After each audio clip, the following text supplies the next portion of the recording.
Welcome to Grit, the Real Estate Growth Mindset podcast, hosted by Brian Charlesworth, founder of Sisu. Sisu provides growth automation software for real estate. You'll hear stories from real estate thought and technology leaders, team owners, and brokers on how they grew their business in a rapidly changing industry. You'll learn how to transform your brokerage and teams into a high-performing and analytics-driven business so you have a new, durable, competitive advantage against disruption in your market. So let's get right into it. All right. Hello, everyone, and welcome back to the Grit Podcast. I'm Brian Charlesworth. I'm the founder of Sisu, where real estate transacts online, and your host of the show. And today I'm here with Mick, and super excited to be here with Matt. I've known Matt now for, I want to say 3 years at this point. I believe I met you 3 years ago, Matt. So we were at, I believe it was Jeff Cohn's event. In Nebraska. Is that right? Is that where we met? I think so. Yeah. And of course, running into each other at other conferences, but I think that's probably where it originated. Yeah. So anyway, I know we just got finished being at the summit. Zach went there to Jeff's event this year. Were you there this year? Yeah. Yep. Saw Zach, talked to him about a few things. Okay. He goes way back too, because he's been with you since I think the beginning. So it was good catching up with him and hearing what you guys have got coming on. So yeah, very exciting. So Zach actually started out writing blogs for our company, and we basically, when he was getting ready to graduate from college, we didn't want to let him go. So anyway, he's been great. So anyway, Matt, when I met you, I think you just had a small team doing maybe 100 transactions. Maybe you can give us an update on that. That was 3 years ago. Today, you're shooting for 500 transactions. So, I mean, just massive growth. Congratulations. I think every team owner out there is like, hey, I want to do that. And just the number of transactions you guys are doing is phenomenal. And so just to see you and watch you go from here to here to here, that's one of the things I love most about what we do here at Sisu. So I'm grateful to have you on the show today. What do you want to add to that? What did I miss? Yeah, I mean, you're right. I think we had 5-6 agents when we jumped over. Honestly, at that time, our sales from year to year had stalled out a little bit. We'd only seen a pretty minimal growth, and trying to figure out what we can do. Needed a better way to manage everything we had going on. So I think that's when we jumped on with you guys, and then started seeing just some pretty quick growth.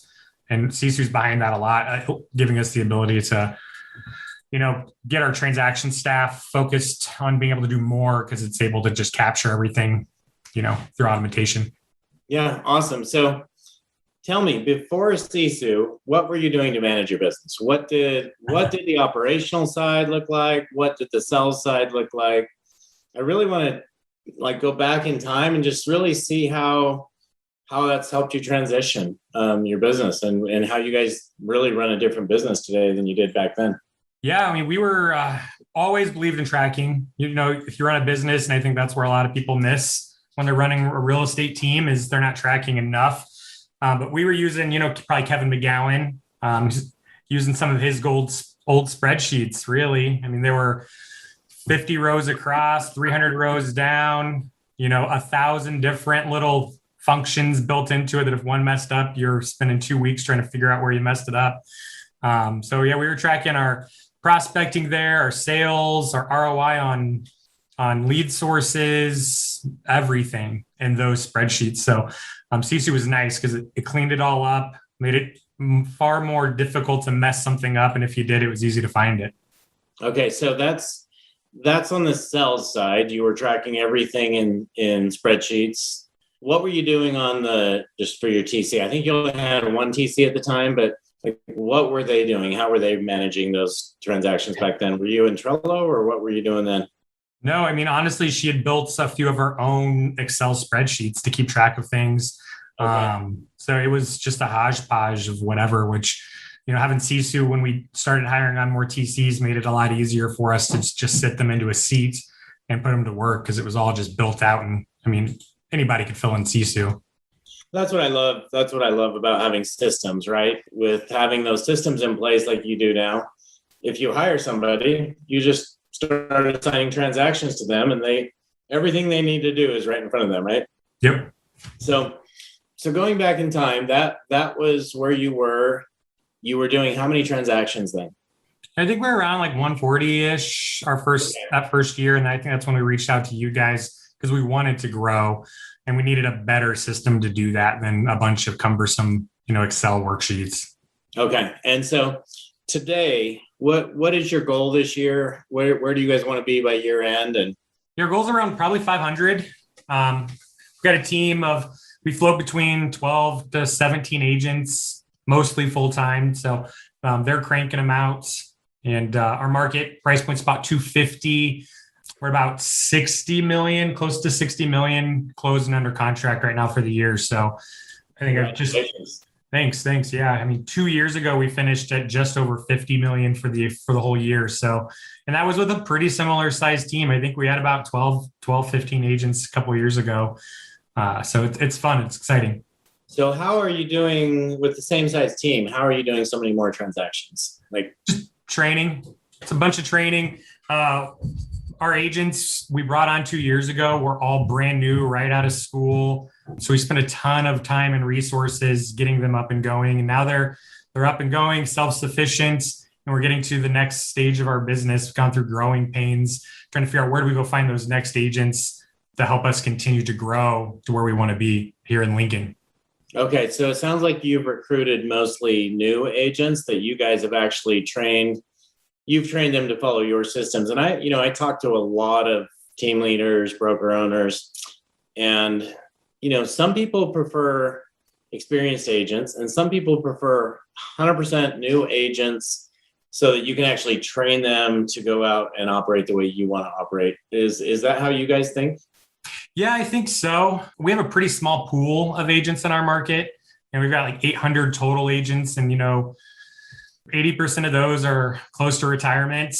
And so our actual pool of agents that we could go after is pretty small. And they're pretty happy it's seemingly being small, a little bit dated of a community industry here. There's a lot of misconception on teams as well. We always battle that too. And so those are things that we're always working on, little speed bumps we're trying to get over. What is the misconception on teams? What are you referring to? Man, everyone I talk to, they think that there's splits with the brokerage and then with the team and all this. They think their money's getting pulled out 7 different ways. It just baffles me. And it really just comes back to us not educating them more. They just don't know, really. Yeah. So I know when we first started Sisu and we started rolling out commissions and commission forms, there were a lot of teams back then. I think everyone is open to sharing 100%. Here's your commissions here. I want you to see everything. But back then there were a lot of teams that were like giving pushback on, I don't want my agents to see their commission breakdowns. I don't want that. How do you feel about that? Oh yeah, we're completely open. I mean, if you have the right mindset of agent, they're going to want to know what they're making. They're going to want to know all of that. If they're the mindset of tracking how we want to be tracking things, I mean, that includes tracking your income. Yes. And so we're 100% on board with that. And they fill out a commission form. It goes to our accounting. It comes back. They see where everything's split, where it goes, who gets what. So yeah, you've got to be transparent that if you're not, I don't know that you're going to retain agents very well. Because they're going to always be thinking, well, can I get more money over there without even knowing how much money they're actually getting today? Yeah. So I met with a coach a few weeks ago who said that 1 in 10 agents who come into the industry today survive. But they said that 1 in every 3 agents that come into a team survive. And I don't know what survive was. I think it was doing, like at least 10 plus transactions a year. And, survive is barely getting by, right? And so then you have those that are really doing well and you have those that aren't. But like what kind of results there, what kind of outcome have you seen with the people you're recruiting? How many of those actually end up making it? Yeah, one thing we've been pretty proud of is our retention that we've seen with our agents. We certainly don't have many agents that have left our team that have stayed in real estate and gone off and done their own thing. Most just realize they're not meant to be real estate agents. It's too demanding for them. But we've had really good retention. We've always kind of praised ourselves on being an open book, right? Like, here's what you're making. Here's what we do for you. We also, I think, do a lot more on the value side for our agents and a lot of people as well. With a full-time marketing director, I mean, we schedule appointments for our agents. They just have to show up at the office and then work with those clients out. We have showing assistants, TCs that handle all the paperwork. So our agents are pretty spoiled in that manner, I would say. So I think that really helps with the survivability of that. When we do evaluate where their business comes from, and quite a few of our agents have a good portion of their business coming from the team. And I don't know if they were to lose that, if they would have made it, 2, 3, 4 years now on just their own business. So let's talk about that for a minute. How you said that, you track that. It sounds like you're tracking everything, but I mean, how do you keep track of that? How do you have conversations with your agents about how much business is going to them from you versus what they're bringing in from their SOI? Like, how do those discussions happen? Is that in a weekly one-on-one? And what's the flow of that, if that's when it is? Yeah. So we have a weekly team meeting with everyone, and then we sit down with each agent one-on-one every week as well for about 20 minutes. And we go over accountability as far as, how they're handling their CRM. We also have a little scorecard we keep as well for those agents. So making sure they're hitting the goals that they set for themselves, that they're staying on top of their CRM. If they're not at their sales quota, we have, kind of a requirement, quote unquote, that they come to the trainings so they can continue sharpening their axe. So when they get out there, they can convert these leads. And as long as they're hitting those quotas, it's 4 out of 5 metrics every week we track. They continue to stay on lead rotation, in which we give them leads that are ready to go leads. There are appointments set for them. Are those being set through an ISA, or how are you setting them up? Yep. So ISA through pay-per-click ads, Craigslist, Zillow, they all flow through him, and then he distributes them accordingly. Okay. So it sounds like you have one ISA right now.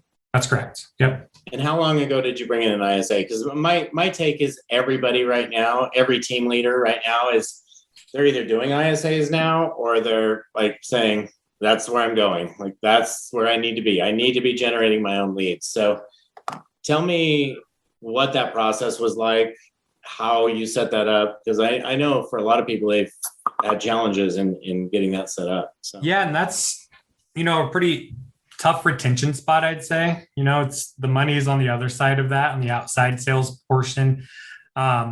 I was fortunate enough, it was a buddy of mine that I've known for a decade, and he was looking for a change, got him in. He's a conversational guy at heart. So he's been in there over 2 years now, I think, doing 60 to 70 deals a year, setting appointments for our agents, helping us convert the leads that we have coming in.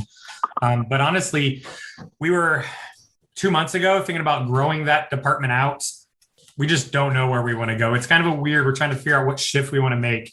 Do we hire out and have an entire team of ISAs, or do we bring it back to the agents and leave it agent focused, agent first? So we're kind of in the between there. We're honestly leaning towards sending it back to the agents, I think. How many appointments is he doing a month? 25 or so. Okay. Yeah. And we're seeing some pretty bad, I guess he's overwhelmed. So we have far too many leads coming in for what he should be handling. Like his qualified in a given day has got 150 people in it. Then you have his watch, which would be like a year out. Within a year, he's got like 500 people in there. So he's trying to just not drown at this point, which is why we're thinking about moving to some more ISAs. Either more ISAs or start feeding leads to agents and make him go hunt, right? Yeah. One of those. And I think that's what we were thinking, because he's been around, he's been at trainings. I think he's going to be a rock star agent. I think it's a good time for him to progress into that and start earning some pretty high level commissions. Yeah. Okay. I think, I've seen that. I've actually seen that with my wife's team, where she had an ISA. She actually had 2 ISAs, and then they wanted to move into being agents. She recently hired an ISA really to head up her ISA team that she's planning on building. And she specifically looked for someone who, like, they have no desire to be an agent. Their goal is to be on the phones, setting appointments. And I think part of the trick to that is getting the right you talked about, as an ISA, you can't make as much money. What if as an ISA, you could make as much money? Yeah. And you really could, honestly. Our ISA, it really just came back to it wasn't the best position for him. Yeah. So yeah, we're trying to get creative with some ways to recruit agents. I think because of our small sample size of agents here, we're going to start, we've been in communications with a headhunter, like a recruiter, and going after outside of real estate sales industry professionals to bring them into our organization. And I think when doing that, we might come across some people that would rather be more of like a 9-to-5 type in the office, sales oriented type person that's making calls all day right now. Yeah. That would be just fine and suited to make calls in an office all day. Yeah. So currently, how are you tracking your ISA leads, and how do you measure, okay, they set this many appointments for these people went on the appointments, these people didn't? How do you keep track of all that? Yeah. So a mixture of Sisu and to-dos. So we use our Boomtown as our CRM. He schedules it for them in Boomtown, and then he sets himself also a to-do to follow up like the day after to make sure that they met or did not meet that appointment, so we can track that set to met ratio. So really, it's just a mixture of that integration that we have with Boomtown and Sisu to see what our ratios are going to look like there. Well, good. I don't know if Zach told you. I'm guessing not. He probably isn't aware, but we do have a new ISA report coming out here with our next release. Not the one this week, but the one in 2 weeks that will give you a whole new level of insights there. Just everything on one page. So awesome. That'll be awesome. He'll love that. Yeah, it'll make it really easy for him to see who converts on his leads and who doesn't. Yeah, and that's always something we're tracking, and always a soft spot. You're like, because you want to give the agents the fair opportunities, but I can't tell you, we do track that. We track how many leads they're getting, how many end up in their archive, how many end up in their closed. And in fact, I have a piece of paper right here with those numbers on there that my ops manager sent over to me the other day. So yeah, those are important numbers to know for sure, because that's a coaching point for you. So you can go to those agents that are maybe producing or performing lower, work with them, or even have the agents that are producing higher there, work with the agents that are producing lower a little bit, and help mentor them to get their conversion up with those leads. Yeah. I remember when everything was around the Shark Tank conversation, right? Yeah, just let your agents fight for these leads or distribute them all equally.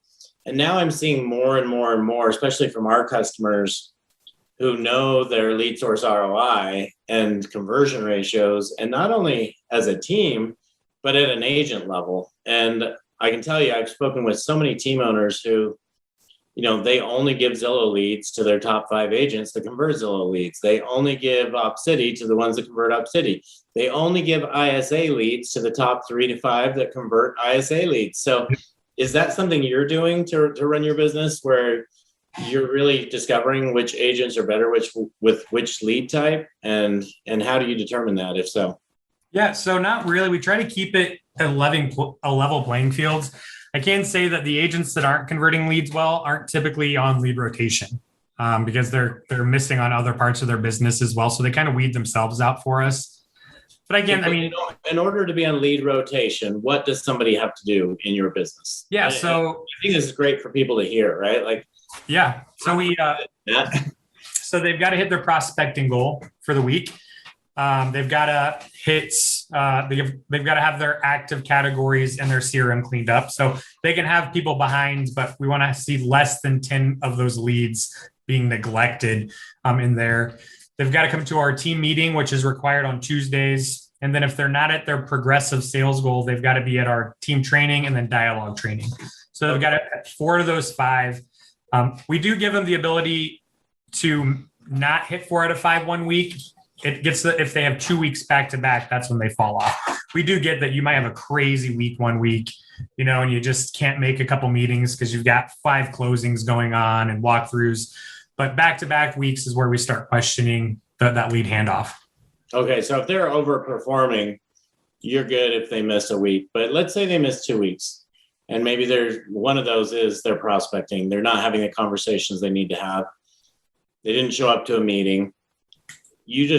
now you're going to pull them off of lead rotation, and that's just for 1 week. That's for that week. That gives them the time to get cleaned up, to get in there, get caught up on their calls, get focused back on their real estate.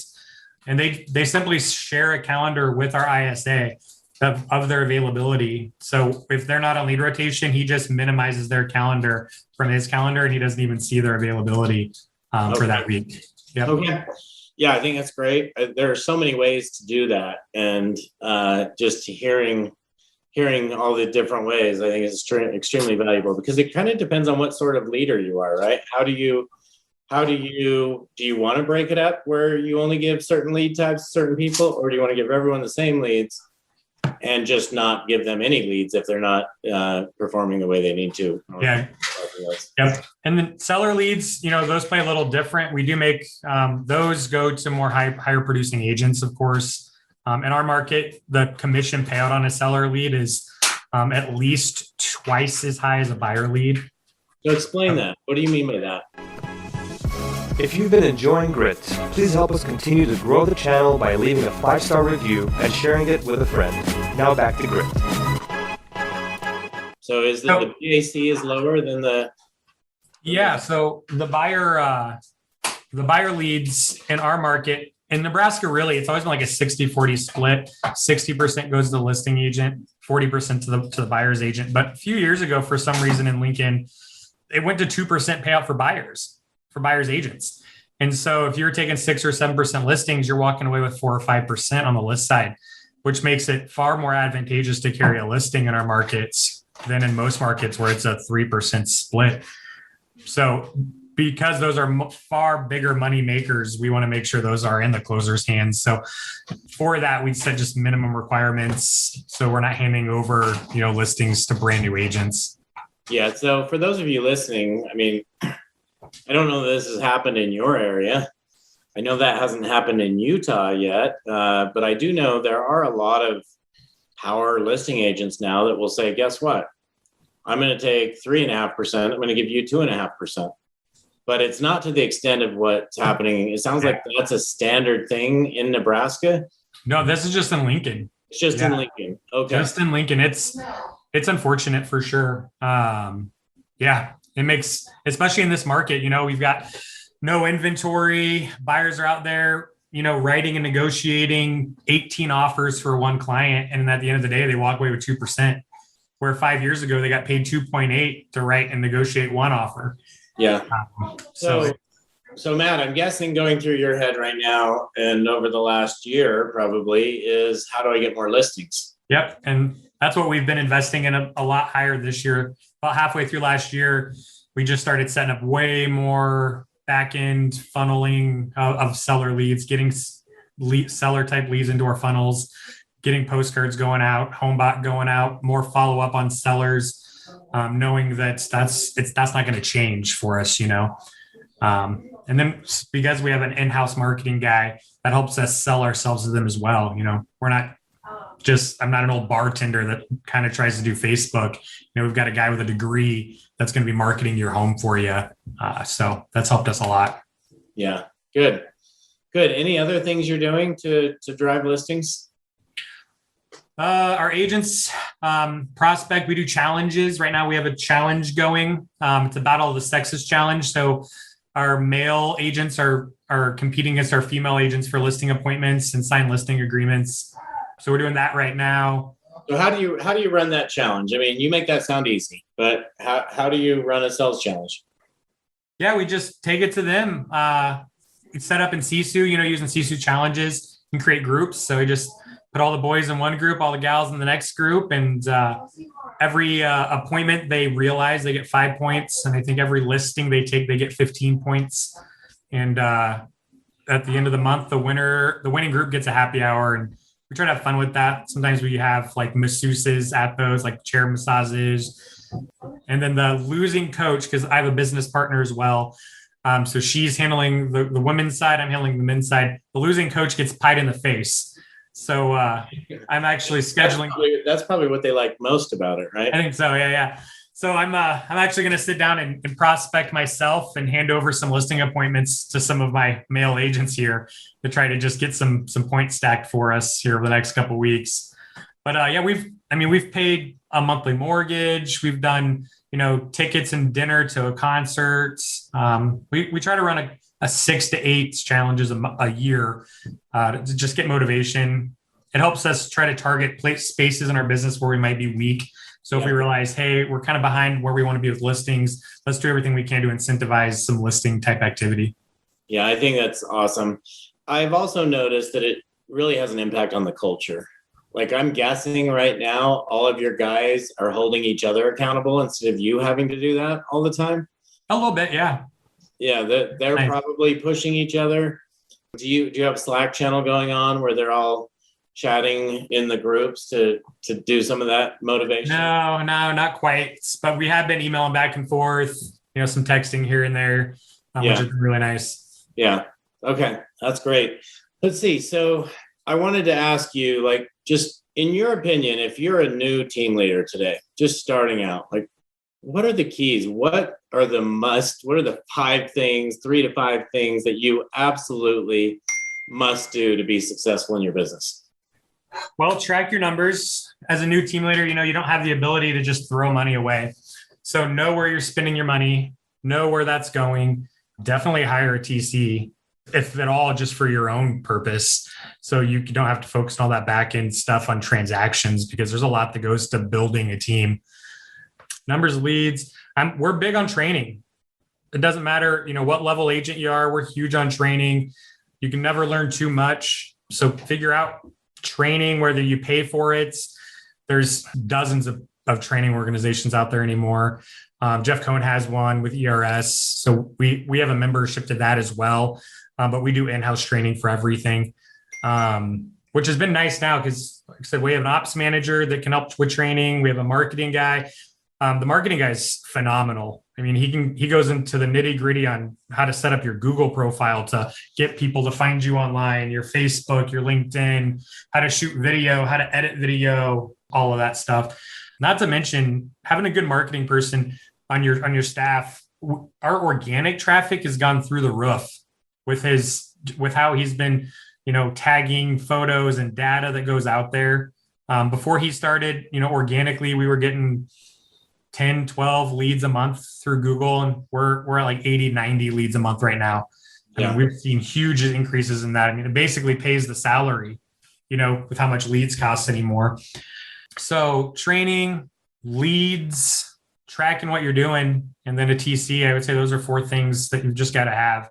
I would imagine you could run a team, but your team's not going to grow where you want it to grow if it's just the Mick team and it's just me trying to do everything behind the scenes. And yeah. So track your numbers. Yep. Make sure you have a TC, get some good training. Yep. And provide good training to your agents, right? Yeah. And then make sure you have an in-house marketing person so that you can really drive organic leads. Yeah, that marketing, I mean, and honestly, I've been looking at some other models where we bring in like psychologists, to lead our sales team. I mean, they're all over the place. It used to be this just taboo thing, but now you have sports psychologists, you have elementary psychologists, they're all over the place. So bringing in a professional that can ask the right questions at the right time to get to the real motivation for your staff, for your agents. I've been really looking at that and seeing what the ROI on that would be. It's a whole other level, right? I don't know that I've heard of anybody that necessarily has that on their team. There's a sales lead that has that psychology background. I'm interested in seeing what that would look like for an investment on our end. I've been, like I said, digging into it a little bit. Yeah. You may want to talk to Spring about that. She brought in somebody who used to be a speaker for Tony Robbins, and you may have heard him. I've brought him into our masterminds a couple of times, but he really coaches on mindset. And it's kind of what you're talking about, right? You're going to train them how to think, and 80% of what we do comes from our mindset. And so or 90%. So if your mindset's not there, if I talk to Justin, he would say 100%. But because really that's where it all starts. So I think that's great advice. No, it definitely is. I'm I'm a high D on, the disc. We have a lot of agents on our team that aren't high Ds, and I find that I'm not the best leader for those people, right? Because I look and I'm just like, just go do this. And that might not be their personality to just go do that. I need to be saying or motivating them in other ways. And so bringing someone into the organization that could do that, I think is going to help us grow quite a bit. So that's something that we are looking for here as we move forward. Matt, I think it's great you recognize that. In my opinion, most team leaders are high Ds, and most people who are on a team are not. And if they were, they probably would be a team leader instead of being on your team. Yep. Right. So anyway, sometimes as leaders, we expect the people that we're leading to think like we think. And that's, you can't expect that, right? Or you expect them to get the same results you get. You can't expect that. So anyway, it's just being aware of that consciously is going to have an impact on how you're able to really lead and guide them. So no, for sure. Yeah. I mean, everything in our organization is kind of stemmed off of that, and making sure that that's where the shift is for us, right? It's not necessarily the market, it's the mindset. So getting agents, getting them into the right mindset, because they'll come in here and you go over goals and their goals to do this. But if they don't have the right mindset to do what it takes to get there, even if, we're tracking and we say, hey, like last year, it took you 26 conversations to go under contracts, 26 conversations was 140 call attempts. Getting them to do that sometimes is the most difficult part, even though they know the answer, right? Yep. So finding someone that can really just show them the way, that understands how the mind works a little higher level, I think it really changed an entire organization. Yeah, which goes back to what you suggested, which is their why. Yep. And so if, about 10 years ago when Simon Sinek came out with his whole why, what, how, right? So I actually sat down with our team, and this was a, different business I was involved with at the time. But we had everybody watch that. He did just like an hour-long presentation on it, which was extremely valuable. And then we just met about it, and it made a big difference. I think getting people to understand their why is one of the challenges of a leader. Yeah, no, it really is. And it's more than them just saying what their why is. I mean, it's so much deeper than that. And getting to that is really tough. And I think that's why most agents, like you said, 1 out of 10 don't make it. Right? Because they can't really harness what their why is that'll get them up in the morning and get them, to get dressed and get to the office and do what needs to be done. Yeah, it's that why for sure. Yeah. And as a team leader, you can help your people discover that and give them tools and make sure they're just selling instead of having to manage transactions. And the list goes on and on. So much value of being on a team. So Matt, I know 2 team leaders in Lincoln, and you guys are both crushing it. It's a small market. Do you 2 own like 100% of that market, or what's the situation there? Yeah, I think, last year we did 339 units last year. And I think that was about 8% of our markets. I've seen numbers here there. I haven't looked at them quite yet this year of just total sales. And I think we're pacing over 10%, which is pretty awesome being one team. I think our brokerage told us that we're like half of their production. And cool thing about our brokerage is we joined them.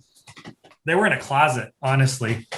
We came over, they had like 5 agents, and we doubled the size of the brokerage. They were in Omaha, different markets predominantly. So we came on, they had good leadership, and now they're the top brokerage in town 3 years later. So they've got more agents than any other brokerage and signs all over town. So I think we made the good move there.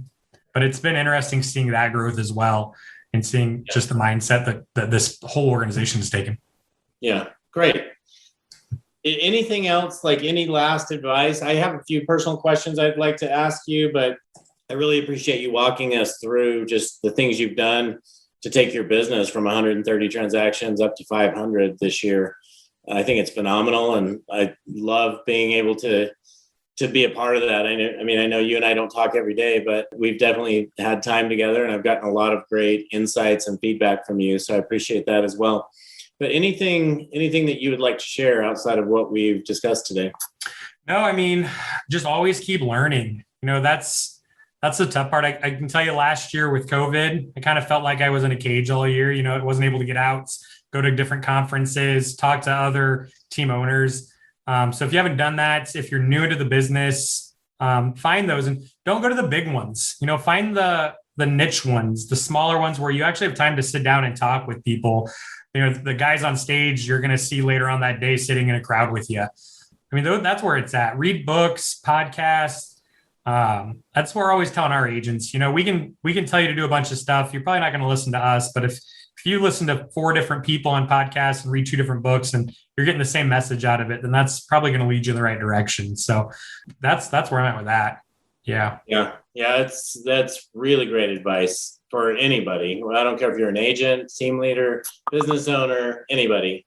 Always be learning, always be growing.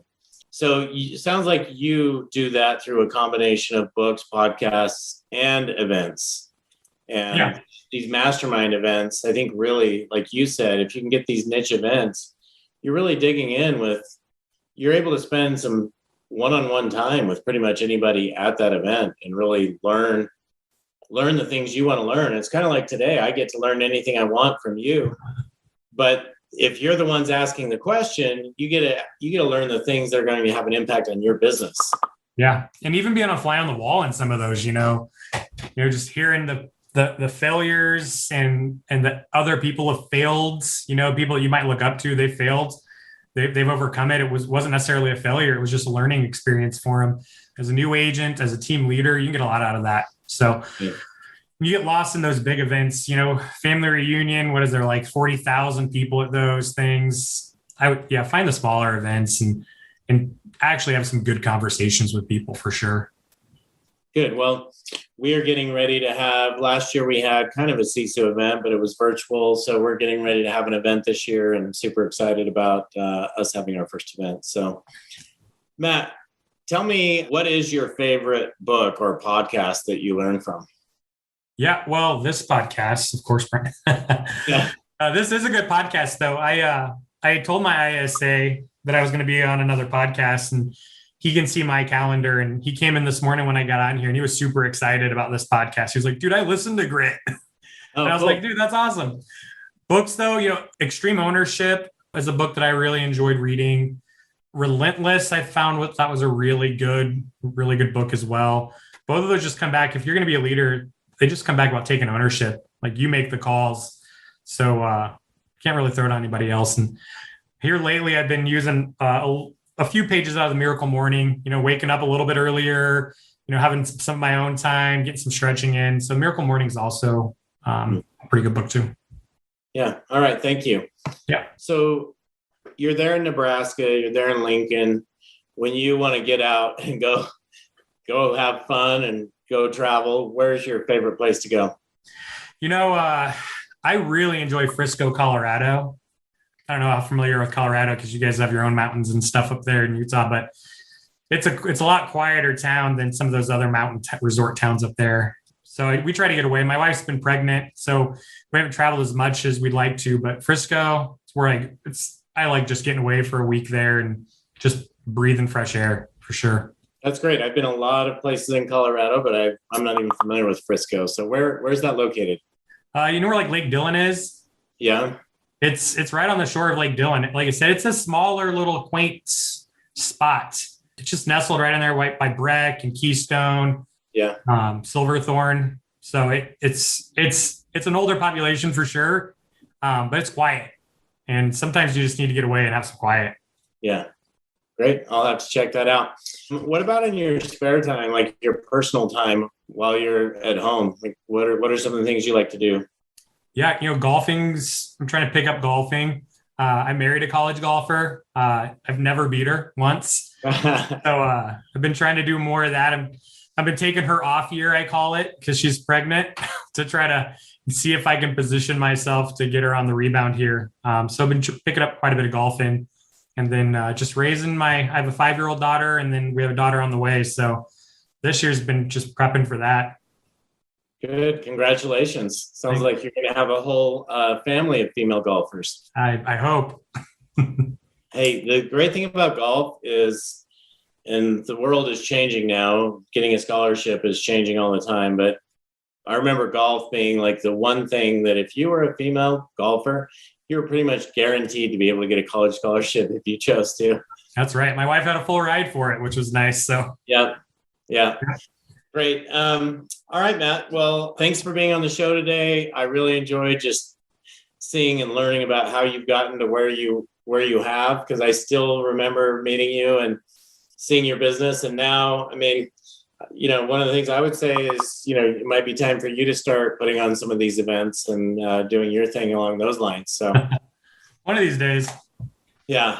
All right. Well, congratulations on all of your success. And everybody, thanks for joining us on the show today. If you'll reach out and give us a review, that helps us bring in some of these top team leaders, top business owners.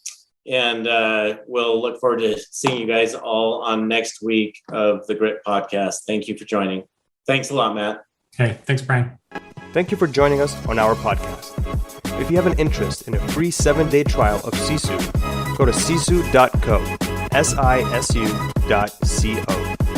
Make sure that you use the coupon code GRIT, that's GRIT, to waive all your setup fees and receive a 10% discount on your subscription. If you enjoyed listening to this podcast and want to subscribe, search GRIT, the Real Estate Growth Mindset, on iTunes, Spotify, or Podbean. And with that, we'll catch you next time. Take care.